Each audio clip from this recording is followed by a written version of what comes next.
have a dinner where who cares how much money you make or how Aunt Jenny is being annoying or, let's just, enjoy each other's company.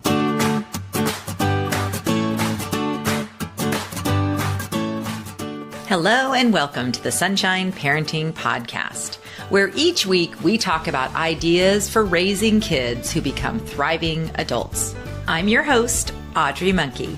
I'm a summer camp director, writer, and speaker, and I've had the privilege of working with thousands of children, teenagers, young adult counselors, and parents over the past 3 decades. My husband, Steve, and I are raising 5 kids who currently range in age from 15 to 25. So my interest in raising kind, optimistic, self-reliant kids who become thriving adults is personal as well as professional. Hi, Sunshine Parenting listeners. I have some really exciting news to share. My book, Happy Campers, 9 Summer Camp Secrets for Raising Kids Who Become Thriving Adults, comes out on May 7th and is available for pre-order now. One of my favorite endorsements from early readers of the book came from one of my parenting education heroes, Dr. Michael Thompson.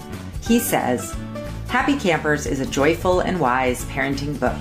Drawing on her lifetime of experience as a camper, camp counselor, and camp director, Audrey Monkey shows us what is most important in the lives of children.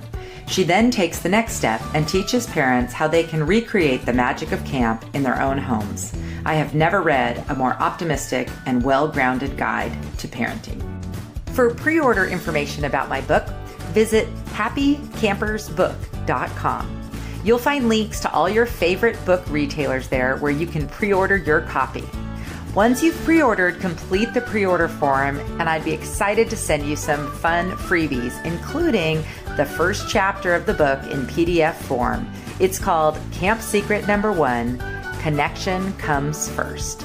I'll also send you an invitation to join my private Facebook group where I'll be discussing happy campers and sharing all kinds of resources, videos, and chats. Thank you so much for pre-ordering your copy of Happy Campers. I so enjoyed chatting with Jessica Joelle Alexander of the Danish Way of Parenting for this episode of the podcast. She's in Rome and I'm in California, and our internet connection sometimes wasn't great, but I think the words still come through fine. But please bear with us a bit because there are a few times where there are glitches in the sound. Well, I'm so happy to have Jessica Joelle Alexander, co-author of the Danish Way of Parenting, back on the Sunshine Parenting Podcast. Welcome, Jessica. Thank you so much for having me. So where are you right now? Because I know we're talking to each other from opposite sides of the world. Yes, right now I'm actually in Rome. I'm living between Rome and Copenhagen at the moment. Okay, because I remember that was when we talked a few years ago, you were in Rome as well. So that's your main residence where your kids go to school and everything? Exactly, yes. They go to an international school actually, but yeah, our main residence is here, but our business brings us sort of back and forth between Denmark and Italy. Okay, wonderful. How old are your kids now, Jessica? They're 10 and almost 7. Well, a few years ago, I'm trying to think, I believe it was maybe 2000. When did the Danish Way of Parenting come out? What year was it? Well, it came out in the US in 2016. It was published, but it was originally actually self-published in 2014, I think. And then it was picked up by a big publisher and launched in 2016. Okay, well, I'm pretty sure that I talked to you in 2016, and it was when I don't even think I had started my podcast yet, and we just did the interview, and I recorded it because I wanted to take notes later for my blog post. And then later I just kind of turned it into a little podcast episode, but this is our first actual real podcast interview. So I'm excited that we can talk about it. And I'm so happy to have you back on. I've been following your work ever since I met you back in 2016 and read The Danish Way of Parenting. So I'm thrilled to have you back on. And I know people will love to hear just all the ideas and some of the new things that you have going on as well. Well, thank you. So Jessica, just because probably most people didn't hear our first episode, can you just tell a little bit about your background and how you ended up writing this book and starting this website and everything? Yeah. So I am married to a Dane, and I have been for about 18 years now. And I've always actually been living in different countries. And interested in cultural differences and studying cultural differences. My background is psychology. I speak several languages. And when my kids were born, I became really fascinated by Danish children. I noticed in Denmark, kids just seemed just really respectful and calm and happy. And I had read so many parenting books trying to prepare myself for the journey. And I found after they were born that I was preferring all of my Danish family and friends' advice to the books I had read. And so slowly it just became like my go-to, it always just seemed to work the best. Made a lot of sense. And of course I saw how well it was working with children in Denmark. And I didn't think about it. It just was, what I was doing. And then one day I remember we were on vacation. I was reading the newspaper and I saw that Denmark had been voted as one of the happiest countries in the world again, and that it had been for 40 years in a row, always in the top 3. And at the same time, my husband was playing with my daughter and he was doing something that for me was very sort of Danish way with her. And I had this light bulb go off in my head and I thought, oh my God, I think they're happy because of the way they're raising their children.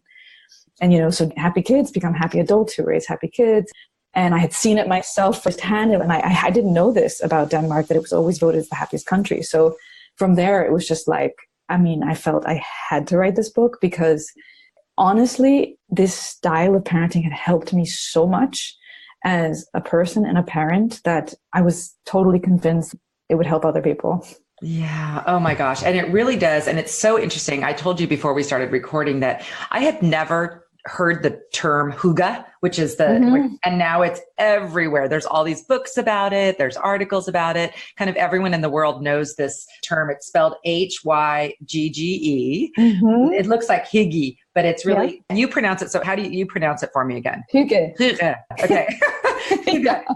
It's such a great concept. And, it is true, the studies about the happiness in Denmark. One of our camp counselors did a broad study there. She was a psychology student and she also studied it. And I agree with you 100%. It's not just about the parenting. It's the lifestyle and the things, the way they choose to spend their time and live their life that is getting these really positive outcomes and well-being for everybody.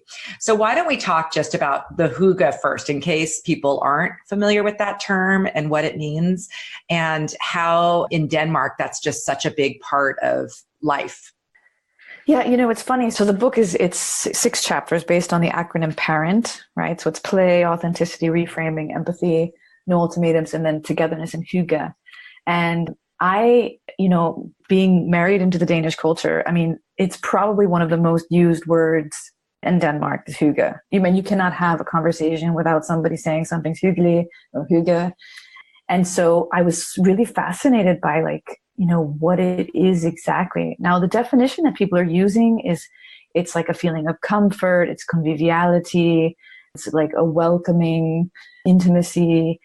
Unfortunately, I feel like in many ways it's sort of been commercialized. So it's all about like the cozy blankets and the warm tea and but for me, that is absolutely not what the crux of Hygge is. I think Danes describe it that way because it's so ingrained in them culturally that they only see these sort of external signs. So like lighting candles and cozy blankets. But I actually feel like it's much more of a psychological space than a physical space. And so what do I mean by that? So I've been observing it for many, many years. And my husband has a really big family. It's like 17 people. And we would be together for really long periods of time. And there was never any drama and there was never any negativity. And I was thinking, how is this possible? And even when I would talk to my mother about it, my mom, American, she was like, what? There's never any like issues. There's nobody. And I thought, yeah, that's so strange. But, the more I paid attention to it, the more I realized that I think for Danes, what Hygge is, and I think the real reason that it creates more well-being is it's about entering into a psychological space together. And there's this sort of unspoken rules that they know because they grew up with it. But like if for non-Danes, I think you have to sort of be aware of what those rules are. And so, for example, when they enter this space, I describe it like, imagine you're taking off your negativity, you're complaining, you're bragging, work stress, Everybody helps out. It's a team effort. You focus on the moment. You do things that keep you present together. And when everybody sort of agrees to this, then you have these wonderful moments of connectedness. And we know, and I created something called the Hyuga Oath, which is like a list of some of these things, like, turning your phone off. There's a big popular term now, mindfulness, right? We're all talking about mindfulness.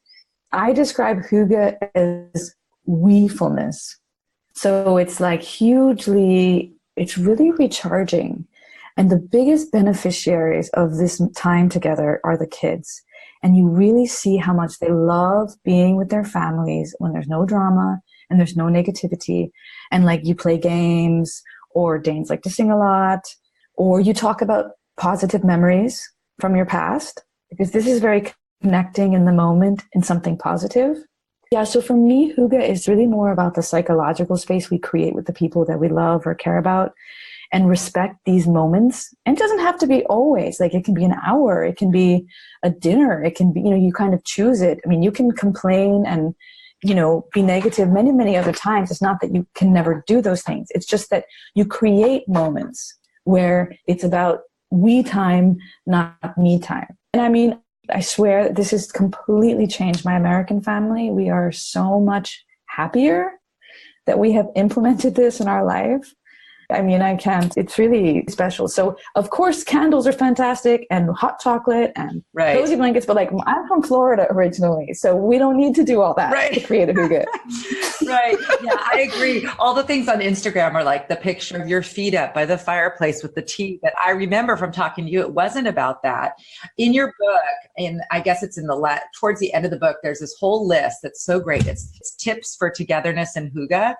And it starts with taking the oath and being in the moment together and having fun and singing, and such a great list of things. And it looks like maybe it's also on the Danish Way website, right? This list perhaps. But this way of living is just such an important thing for people to think about. It's weird now that we have to remind ourselves to be in the moment. I think that's strange, because I think back to, a time before we had all the distractions that we have now. And that was the default. When you were with someone, you were just with them. And so it's interesting that now we have to work a little harder and think a little more about doing the things that we all need for our well-being, this connection piece. As you were talking, I was thinking about, are you familiar with Susan Pinker's book, The Village Effect? No. Okay. The reason you might be interested in it is because she studied a village in Sardinia that has the most centenarians, they live the longest. And in her findings, it was that it didn't have to do with the healthy lifestyle. The number one predictor of longevity was social connection. And I think what happens with a lot of families is we have bad habits. There's a lot of families that have habits of complaining, right? It's sort of almost an unthought of default setting that we think is connecting, but it's actually subtly dividing. Or, bragging. I mean, the thing I really opened my eyes about Hygge was I noticed with my Danish family, they didn't ask a lot in those moments, what are you doing? And, you didn't talk about sort of what your successes were or any of those things, which for me was maybe a little more common in my American families, and family friends. But it was the same if things were bad in your life. So what I mean was it's like an oasis. Mm-hmm. Yes. You know what I mean? So it's creating a space where you just can be. Nobody cares what you're doing. Nobody cares if you're successful or if you're a failure. This is your space to be together. And that was really eye-opening for me, And I think it's really wonderful. And I think that would help a lot of families too, because sometimes, maybe someone's not doing so well in their life and maybe they feel weird to come into a family gathering.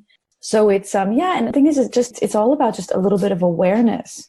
Definitely. And I think it's interesting because you're right. People connect in some way, and it can be a negative thing. And I see that sometimes with parents of campers, that what their default thing is, what went wrong and how can I jump in and rescue you, rather than, what's fun and what's going well. Because in life, as we all know, every day is going to have its ups and downs.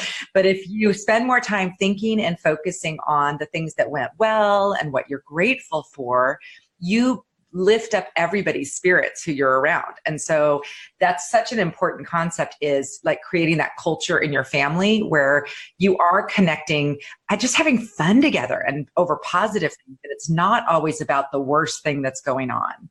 I love that concept so much. And I also just love that idea of not trying to measure up in any way and just being. What a great concept. Let's talk a little bit. It seems like another reason that Danes are so happy is all the play and the singing. Why don't you talk a little bit about what you observed with that whole part? You write about it in the book. It's your very first chapter. And, now it's getting all kinds of research or backing that we all need more play, kids and adults alike. Yeah, it's so funny. Yes. And all this stuff. So you were ahead of the curve on some of the things that are now. Everybody, Danish Way of Parenting. Yes. But it's so funny because I was inspired by it because for me, it was just so sensible. It made so much sense, the things they were doing and the response from the children. And I think what it is that, so in Denmark, it's not a very commercialized society. I don't know if I told you this when we talked before, but they don't let just fads come in, right? So all the latest new this, that, and they're very if something's been working for them, they keep it. And because it's not so commercialized. And for example, free play has been an educational theory in Denmark since I think 1871. And for them, it is the most important thing a child can do. It is considered learning. It is, it's nothing about can they read, can they write, can they do all these things early, because they know that they will learn those things. But for them, play is learning, as Mr. Rogers famously said. And it is crazy to me that so that was for me at the time. But when my husband, I remember we were talking about our childhoods and I said, well, I did this. I was doing music and I was doing this and that and this and that. Well, what did you do? And he's like, well, I just played. And I'm like, okay, yeah. No. But what did you do? I couldn't get it. He was like, I played, And so that was a big eye opener for me. And so, yes, wrote the book years back. And now it's just crazy how the American Pediatrics Association is now recommending play, prescribing play, all the things that are coming out now about increasing play in schools, how it's reducing ADHD and how it's improving, behavioral issues. So again, sometimes it's funny to think that just these simple things like play or being outside or simplifying is really what we need. I know. That's my message. I'm always telling parents, don't worry. You don't need to read a bunch of books or do any crazy things. Some really simple things that you implement can make a huge difference in your family. And that's what I love about your book. It's very easily applied. It's simple tips that parents can really just use to make their family more pleasant for themselves as well. Make it more fun to be a parent, I think. I love everything about it. And, we talked before just how, to me, it really resonates that, I think summer camp and the whole culture of summer camp is very much like the Danish way, because so much of it is about playing together, being together, having fun together, and kind of losing all those measurements, not worrying about sports things and academic stuff. It's just being yourself.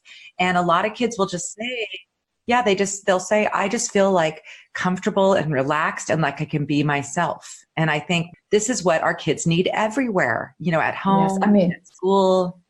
Can I say that I've read your book? Oh yeah, no, please. I'm starting to share it with everyone. It's available for pre-order now. I was so excited to read your book because, when I spoke to you back in 2016, I remember you get it, when we were talking about Hygge and we were talking about some of these things. And in Denmark, a lot of kids go to forest kindergartens. I don't know if you know what that is. Yes, you told me about it and I looked them up. Okay. Oh my gosh, I want everyone to go to forest kindergarten. Yes. But for me, camp in everything you write about is it is the Danish way, right? And so I think if parents, because it's going to be a while before we really, I know there's a shift happening also towards social and emotional skills and play and all these things, but it's going to be a while. But I think one of the best things parents can do really is enroll kids in summer camp. I think it's giving all the things I'm talking about in the Danish way. And you're saying, it's building up so many skills that we're not getting anymore because kids just don't have time. It's everything's an activity and everything's to prove something to somebody else. and, you know, it's about a grade or it's about performance. And I think it's creating a lot of anxiety. So this ability to go and be outside in nature, which we now know, like a big study just came out from Denmark about, you know, like being out in nature reduces like mental illness, something like 45%.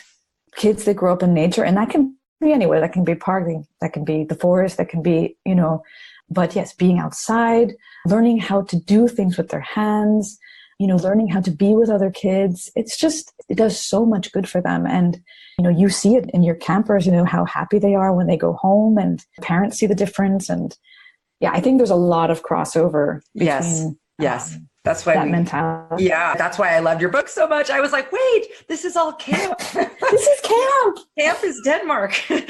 Yeah, no, it really, I do. I see a lot of similarities. And I think the basic thing is that it's a simple method. It's not anything complicated. You don't need to layer anything more on top of what you're already doing. So parents don't have to feel overwhelmed. Instead, it's like a shedding of a lot of these things that they think they're supposed to be doing, and just kind of getting back to just common sense simplicity of, wow, we can just hang out together and have nothing on the schedule and just be together. Challenge I feel in America. I was actually just there. I was just in America, and I feel like the biggest challenge is how to dial it back. Mm-hmm, mm-hmm. I feel like this is the biggest challenge parents have, because we've got so many things piled up and piled up and piled up, and we feel the pressure from other people. We feel the pressure of what we're supposed to be doing. That actually I think one of the hardest things is to just say, no, I'm not going to do it. I'm going to let my kids play. I'm going to not overschedule them.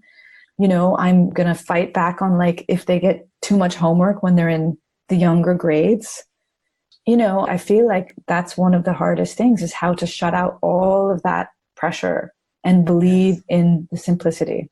Yes. Oh my gosh. But it's so valuable, because obviously if you're pushing your kids so much and you're overscheduling them and you're unhappy and they're unhappy, it doesn't matter if they have like academic success. And like in the end, what's more important is being a happy person with good relationships. And that leads to success. You know, when you're a good friend and you work well with others and you have great social emotional skills, you'll do fine in whatever job you end up doing and whatever school you end up going to. And I think sometimes people are very caught up in sort of these measurable things that really in the end are not what lead to a good life. So no, it's trying to get away from the measuring. That's the issue, because it's so hard for many people to like believe in something if they can't measure it. But that's why, like, I think I was so inspired when I read, oh, Denmark's the happiest country in the world, and has been for 40 years in a row. And now Finland is, you know, is a global leader in education, which is very close to Denmark. They have very similar styles. So if we want to measure something, like, and we all want to be happy, and here's like the happiest country in the world, a global leader in education, where there's free play until 6 or 7 years old. There's no homework until they're like 11 or testing. You know, it's like, well, that is a measurement. That's 40 years measuring. So I feel like that should be enough to make us like reconsider. You know, it's interesting. In Denmark, one of the things that they really push is the difference between self-confidence and self-esteem. So like at the beginning of school year, they talk a lot about this. And basically, I used to think they were the same self-concepts, and they focus a lot on self-esteem, a little bit less on self-confidence. So the way they describe it is often like self-confidence is the things that you're good at. It's like your grades. It's the things you can show, you know, it's your diplomas, etc. Whereas self-esteem is like how you feel about who you are. You know, am I a good person? Am I okay with myself? And they often describe it like a tree. So they show the tree, and the leaves, the top is your confidence, and the roots is the self-esteem. And so you can have a tree that has huge foliage, which is grades hanging off and diplomas hanging, and, you know, all the things you can prove to everyone else that you're good at. But if your self-esteem is small, because it's all dependent on those leaves, you know, when a storm comes, that tree's going over. And they work a lot on building up like how you feel as who I am. They have an expression which is at hvile i sig selv, which means to rest well within yourself. And so it's like, I'm okay for who I am, no matter what those leaves are. And I think it's like you were saying, when when you can rest well within yourself and you feel okay for who you are, you can do anything, especially nowadays, because learning is at our fingertips. If you have the desire and the wherewithal, you can do anything if you believe in yourself, I think. It's such a new world now. But of course, real happiness is that ability to sit with yourself, no matter what. Yeah. And how many people are there that have the kind of outward looks of success, even adults who inside are not feeling good. And so I love that. I think that I see the tide turning. I think people are getting it more now that, this whole feeling of how we're feeling about being ourselves and kind of embracing ourselves and our own strengths and who we are, and not being so concerned always with those leaves. I know it's hard because it is easy to see those things, but wow, if we can shift this where everybody's just feeling good, that self-esteem piece, those roots, our kids, families, everyone will be so much better. I love that.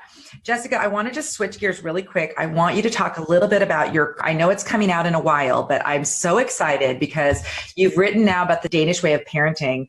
And now your next book, which will come out hopefully in the next couple of years or whatever, is called The Danish Way of Education. And I want to tell you that I've already shared many times your Salon article about the cake hour and how one of the things that they do in school in Denmark is basically it's Hyuga time with your class and connection time.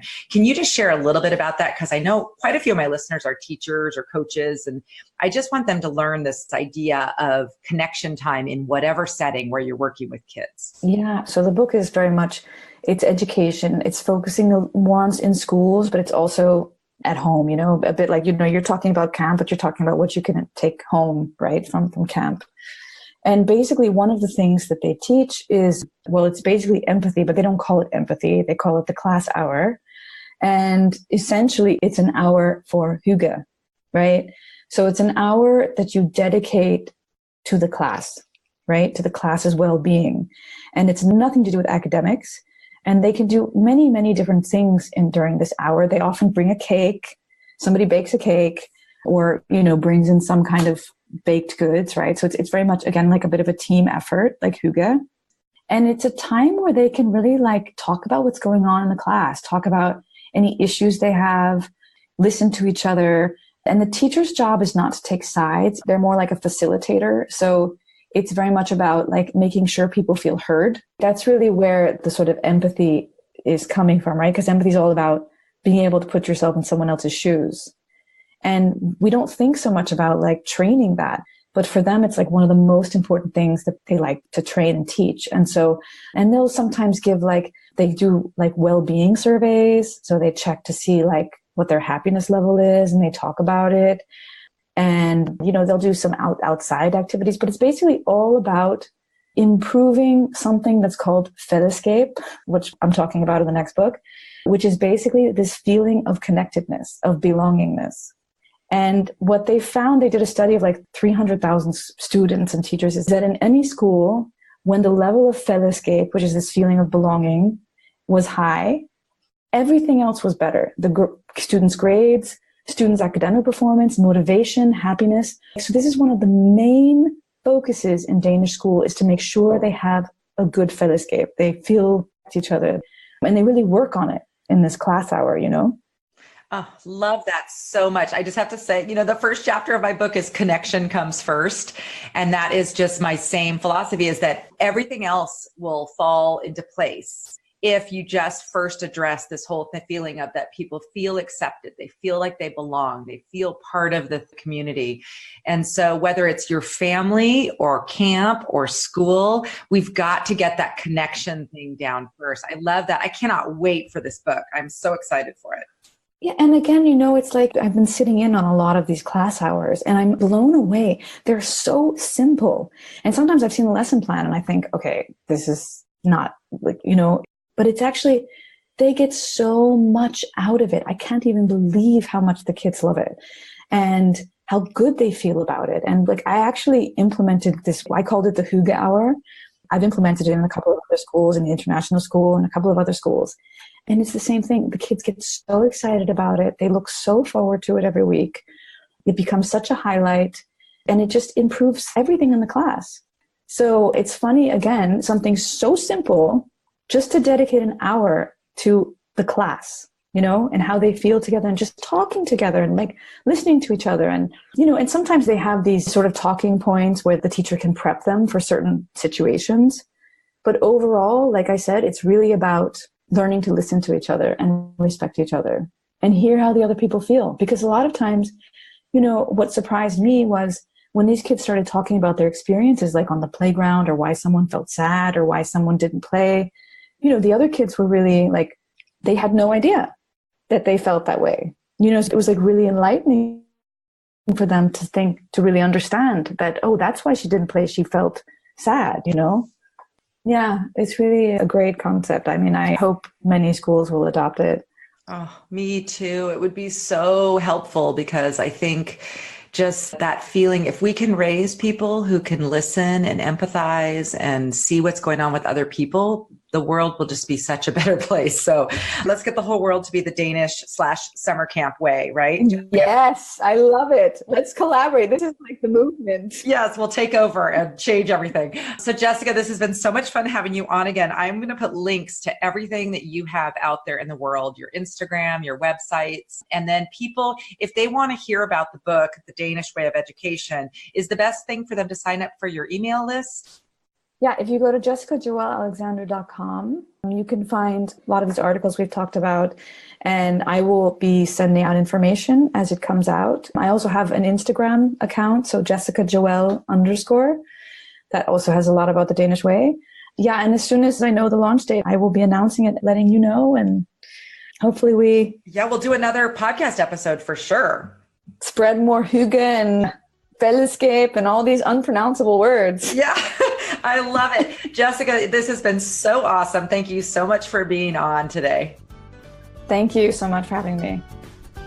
Thank you so much for joining me for this episode of the podcast. I hope you enjoyed my conversation with Jessica and will research a little bit more about the Danish Way of Parenting. You can either pick up a copy of her book or look at the website.